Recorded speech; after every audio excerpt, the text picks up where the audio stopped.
Bonjour à toutes et à tous. Qu'est-ce que c'est que cette histoire avec ce professeur d'université de Lyon-Lebron? Moi, j'ai envie de dire, est-ce qu'on est surpris? Non. On n'est pas surpris parce que on a laissé faire. L'université, c'est un endroit où on enseigne. On enseigne du savoir, on enseigne de la connaissance, on enseigne des expériences. Or,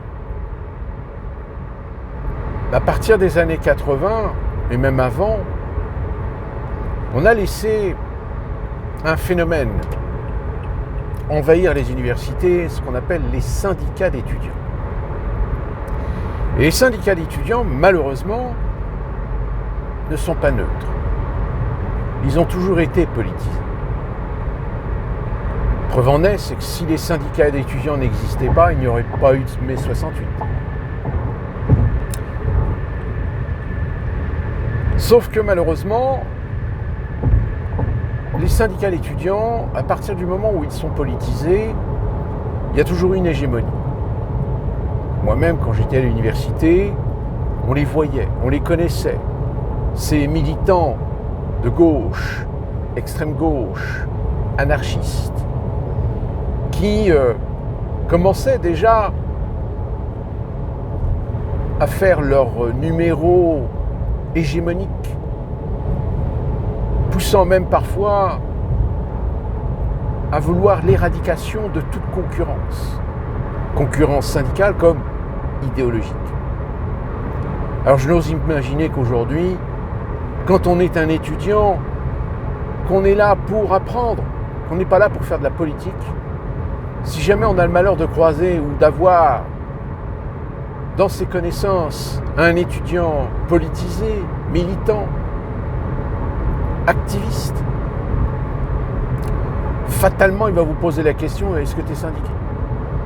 Et si vous dites non, aujourd'hui il est forcé de constater que si tu n'es pas syndiqué chez eux, donc ça veut dire que tu es d'extrême droite. Et malheureusement,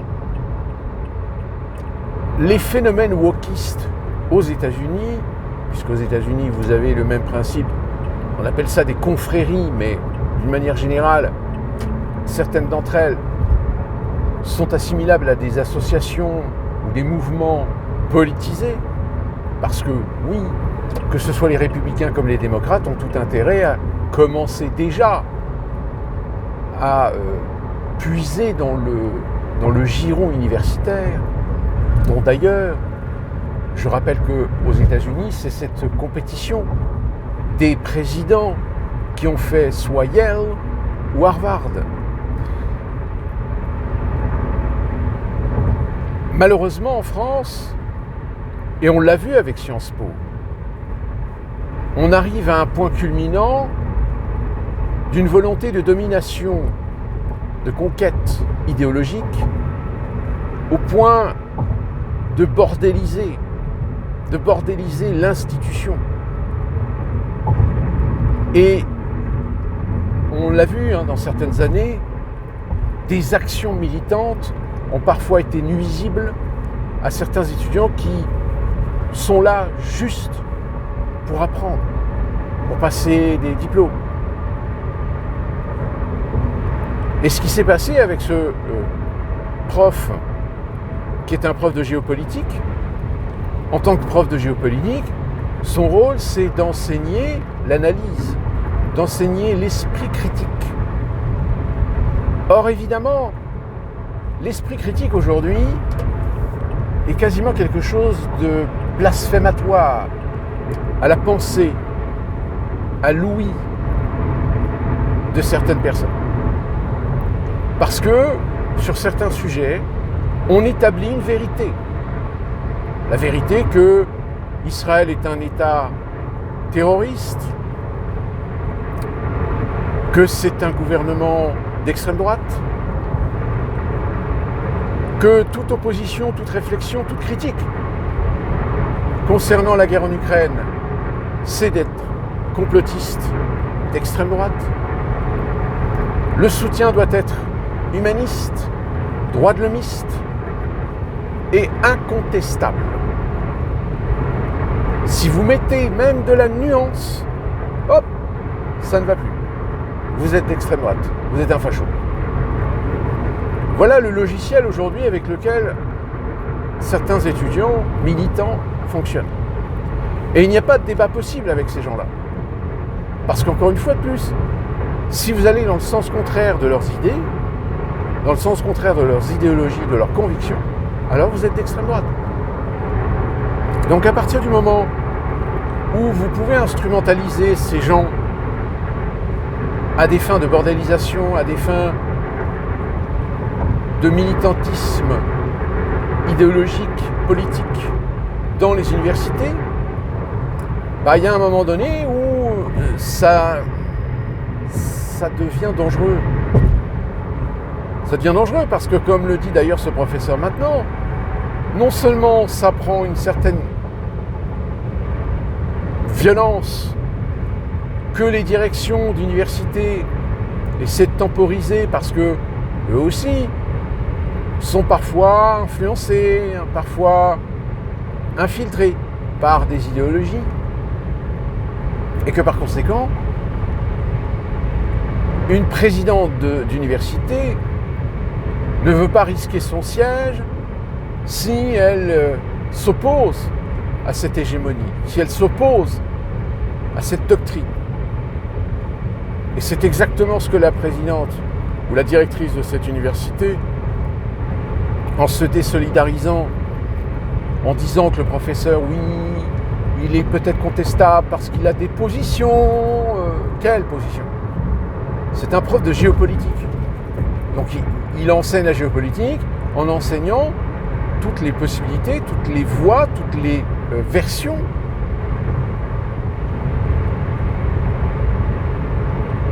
La géopolitique, c'est du débat. Or, si vous commencez à dire qu'il n'y a pas de débat dans la géopolitique parce que la géopolitique est unilatérale, en fait, le mec, il vaut mieux qu'il arrête d'être prof, ça sert à rien.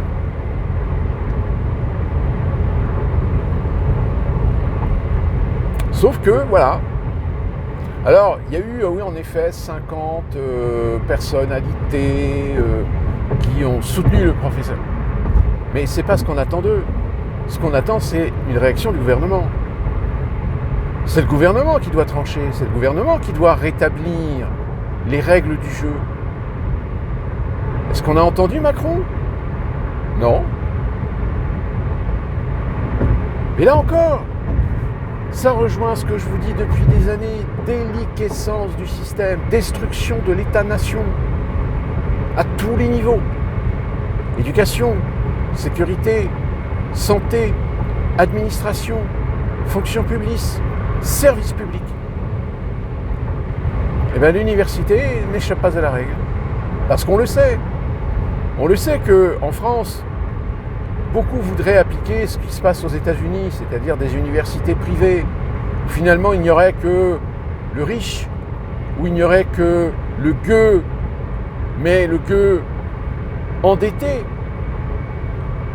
Je rappelle, aux États-Unis, dès que vous passez le diplôme, paf, la banque, elle se rappelle à vous, en disant, maintenant, il faut commencer à rembourser. Et attention, suivant le type d'études que vous faites, les remboursements, c'est pas que sur 10 ans. Des fois, ça peut être jusqu'à vie. Vous avez même parfois, malheureusement, des personnes dont l'endettement étudiant se répercute sur leur descendance. Alors vous allez me dire, comment c'est possible, etc. C'est possible tout simplement parce que vous avez la possibilité de rééchelonner votre crédit. Donc quand vous vous lancez dans la vie, vous avez un crédit pour la voiture. Si vous achetez une maison, vous avez un crédit pour la maison. Vous avez le coût de la vie. Vous avez votre assurance santé qui vous coûte la peau du cul. Donc vous avez des étudiants, des fois, des gens qui n'ont pas les moyens de rembourser 200 ou 300 $ de leur dette étudiante par mois. Donc ils réduisent. Ils réduisent à 150 $ ou 100 $. Ouais, mais le problème, c'est que quand tu réduis à 100 $, c'est-à-dire que tu étends dans le temps. Alors, heureusement, l'administration Biden a réussi à faire passer une loi qui permet de nettoyer la dette d'un certain nombre d'Américains, je dis bien d'un certain nombre d'Américains, et pas tous. C'est-à-dire qu'en fait, c'est l'État fédéral qui a payé le reste. C'est-à-dire que ma femme, par exemple, elle a plus de 50 ans, elle continue à payer, à rembourser sa dette étudiante. Pourquoi ? Parce qu'elle a fait des études pas d'infirmière, mais de vétérinaire. Dans une grande université qui est Michigan State. Donc oui, on entend bien que les grandes universités aux États-Unis cherchent à attirer l'étudiant. Mais pas que l'étudiant. L'argent qui va avec. Sauf que comme en France, vous avez 500 étudiants qui sortent avec un diplôme, alors que il n'y a que 100 places. Donc les 400 autres, ils font quoi ? Les 400 autres, ils sont obligés de trouver un boulot parce que ils sont obligés de commencer à rembourser leurs prêts étudiants.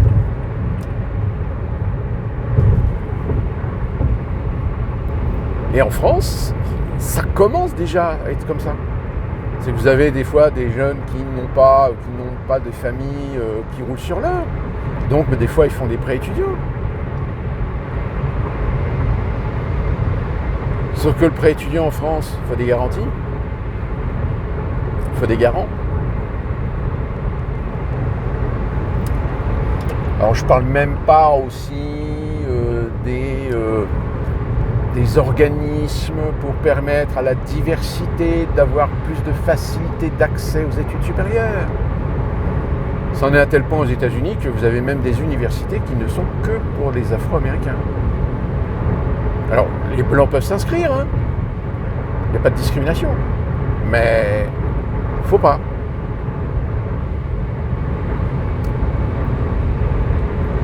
Donc pour revenir à cette affaire de ce professeur,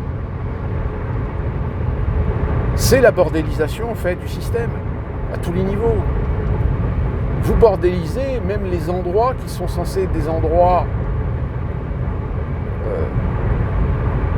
pas sacrés, mais préservés, afin de façonner les futures générations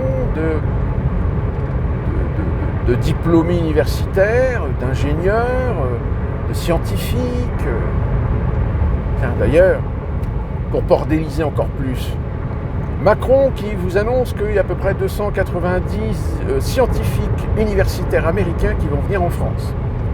Oui, parce que vous comprenez, avec Trump, ils n'aiment pas Trump. Donc ils veulent fuir les États-Unis. Oui, c'est vrai que les États-Unis, c'est l'enfer, c'est l'apocalypse. Mon Dieu. Enfin, c'est surtout parce que dans les universités, la politique de Trump, c'est arrêter avec les idées progressistes, les infiltrations démocrates, le wokisme. Donc ça veut dire qu'en France, vous allez récupérer plus de 200 scientifiques américains pour des universités. Donc d'ailleurs, un certain nombre vont aller à Aix-en-Provence, enfin Aix-Marseille. Mais c'est tous des professeurs en réalité qui sont des ultra-progressistes. Et dont certains d'ailleurs sont même des adeptes de la théorie du genre. Ah oui, non mais... On ne résout pas des problèmes, on les empire. Ou quand ça devient véritablement voyant, qu'est-ce qu'on fait ? On déplace le problème. On ne le résout pas. Non. Parce que l'objectif, c'est que le problème pourrisse le système. Le détruise de l'intérieur. Force est de constater que si vous comprenez cette logique, vous comprenez tout ce qui est en train de se passer en France. Ces joueurs de Kalachnikov à Rennes.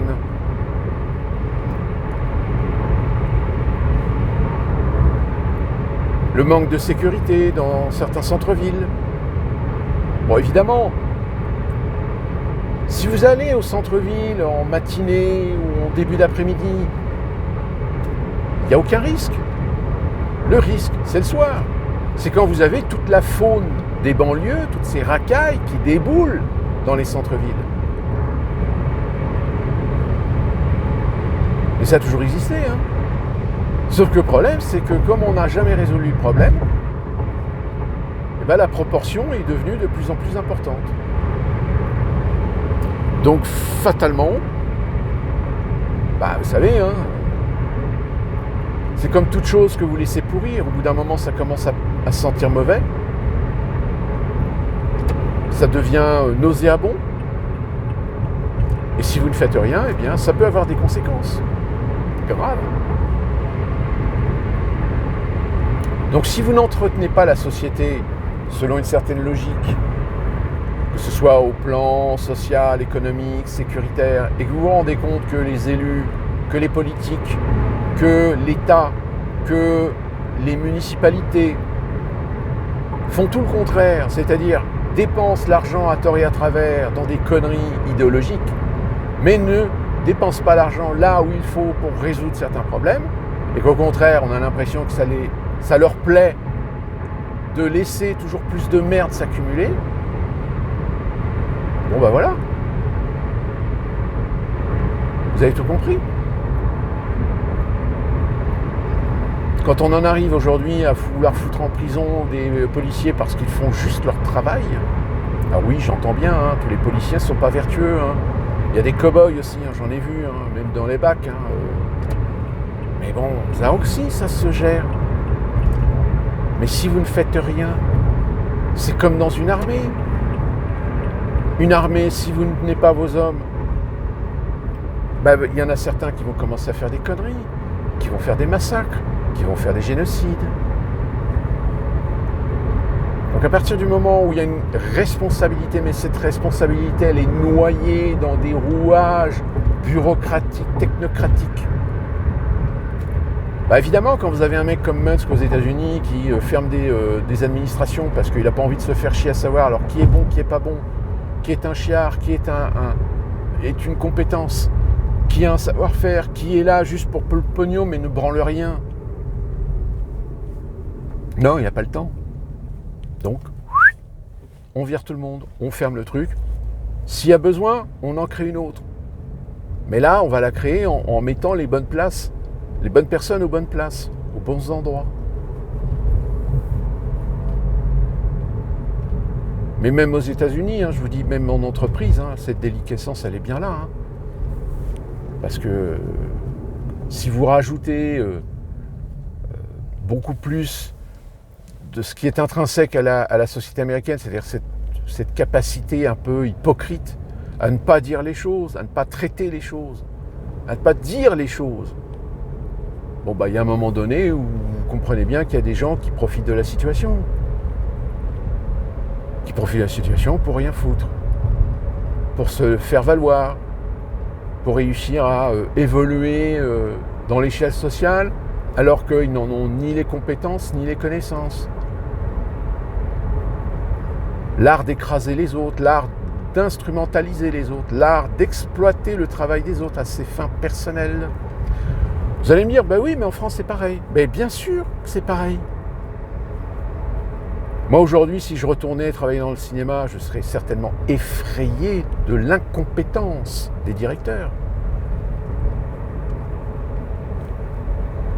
Pourquoi ? Parce que c'est plus véritablement des directeurs, c'est des positions qui, pour éviter de payer des 100 et des 1000, on a retiré certaines responsabilités, on a fait de la gestion centralisée, et en réalité, ce sont juste que des gérants, c'est tout, et qui obéissent aux ordres, mais qui n'ont que de moins en moins de capacité de prendre des décisions, prendre des responsabilités, pour décider de faire tel ou tel truc. Déjà, moi, à l'époque, en 2012, quand je suis parti, ça commençait à être comme ça.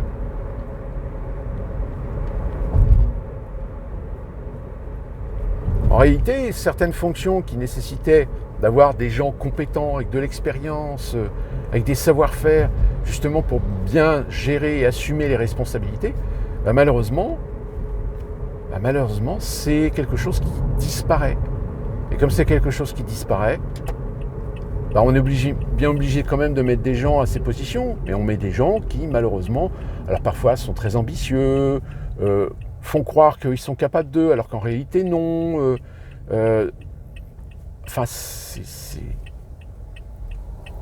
Et en plus de ça, ce sont généralement des gens qui, de par justement des mauvaises décisions, des mauvais choix, parce qu'ils ne veulent pas faire de vagues, etc., donc sont très complaisants et très consensuels, bah, j'ai envie de dire, malheureusement, là, ce que je vous dis là, hein, bah, vous retrouvez exactement le profil de cette présidente de l'université Lebron à Lyon. Pas de vague.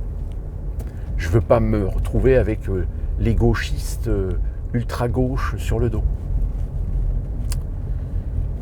Donc voilà ce que je pouvais vous dire sur cet événement qui n'est que le début, hein. Ça va empirer.